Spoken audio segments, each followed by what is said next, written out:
Surprise! New location! Yay!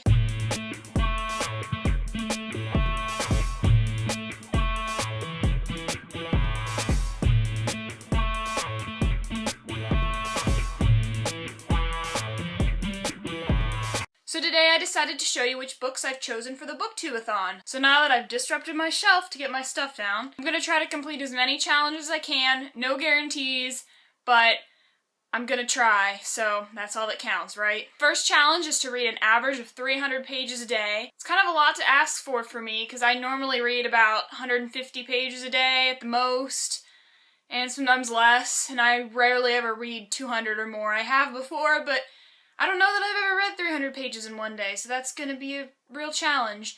And plus, next week there's a good chance that I'm gonna be on vacation at some point next week, so it's gonna be even harder, but I have it planned just in case. So the next challenge is to read a book that's over 500 pages. Now, yesterday I was planning this whole video out and I realized I don't have any books on my shelf that are unread that are over 500 pages. And I was really upset because I was like, I really want to complete this challenge, but I didn't want to run to the bookstore and get some book that I don't actually want to read. Last night I had this dream, and in this dream I was telling someone how I didn't have a book to read that was over 500 pages. And they were like, oh, how about if you read something by Ellen Hopkins? So I woke up this morning and I was like, hey, that's a great idea. So I've decided to read Crank by Ellen Hopkins. I'll insert a picture right now. It's way different from any other book that I've ever read in my life, so it'll be really interesting. It is 537 pages, so that'll complete that challenge. The next challenge is to read a classic, so I've chosen to read A Midsummer Night's Dream by William Shakespeare. Shakespeare counts as a classic, doesn't it? This is 181 pages with the No Fear Shakespeare version, which it's really nice. It has the original Shakespeare over here, and then the modern English translation next to it. So if you get confused while you're reading it, which happens a lot, there's a nice little translation, so it's really nice. The next challenge is to reread a book, so I've chosen The Hidden Staircase by Nancy Drew.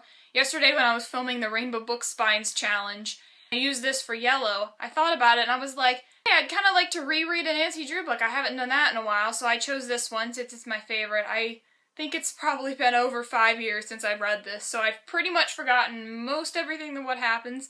I remember when I was about 10 and I read it the first time, I was like, oh, this is so scary. It was like the scariest thing I'd ever read, so we'll see how it compares now. And The Hidden Staircase is 182 pages. The next challenge is to read a book that's been on my shelf the longest. Well, I'm kind of slightly cheating for this, but I chose Specials by Scott Westerfeld.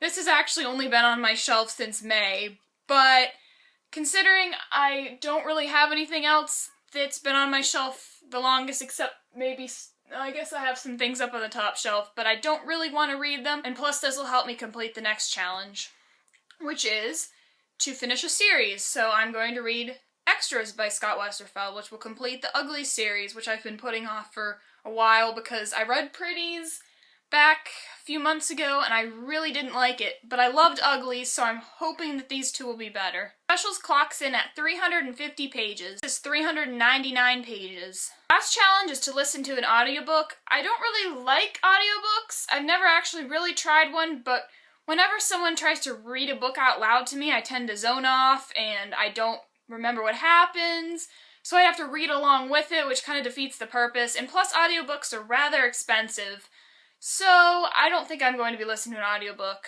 So I've actually chosen 3 more books so I can complete my challenge of reading an average of 300 pages a day, which is a total of 2,100 pages, which is a lot, and this will definitely count for it all, and I even chose some extras just in case. So the first book I chose is Along for the Ride by Sarah Dessen. This will be my 3rd Sarah Dessen that I've read in the past couple months, and I'm really excited to read it.